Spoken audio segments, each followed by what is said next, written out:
Southern California bearing an unprecedented full-on assault from what is now post-tropical cyclone Hilary.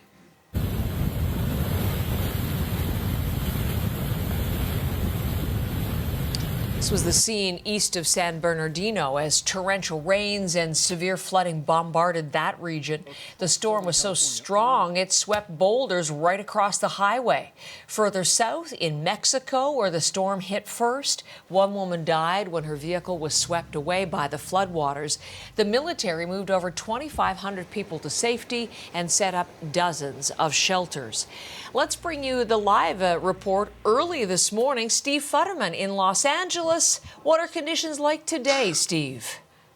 Well, Heather, it's wet right now, just drizzling where I'm at right now, but it comes and goes. A half hour it was pouring rain at this location. Southern California being hit by its first tropical storm in more than 80 years, the last one in 1939, and people are trying to get through it today. There's flooding in almost every section of Southern California, roads that you cannot go across. The biggest concern, Heather, right now is in these mountain areas. Many of them have been hit by fires in the last few months, so they don't really have much saturation ability. And in one area called Oak Glen Creek, that is where some of the most dangerous mudslides have taken place. You mentioned roads that have been cut off. In that area, a road that's more than 2 miles long, completely cut off. There are people on the other side of that mudslide who really have no access to the rest of the world. They've been told to shelter in place. They were advised to evacuate their homes before Hilary hit, but they decided not to, and now they're suffering from that. You've had flooded roads, as I mentioned. You've had roads completely wiped out. We had a highway in Valencia, California. The asphalt just couldn't hold up, and suddenly a road that people were driving on disappeared.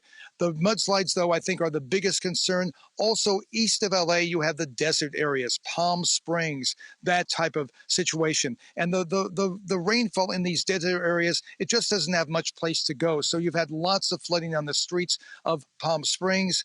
Again, things are getting better today. The winds have calmed down a bit. Yesterday, winds gusts we had up to around 100 kilometers an hour. Now they're much lower than that. So the worst is probably over, but the effects, the after effects could go on for days. Again, the mudslides, my big concern right now, you can have mudslides, dangerous, deadly mudslides occurring days after a storm like this.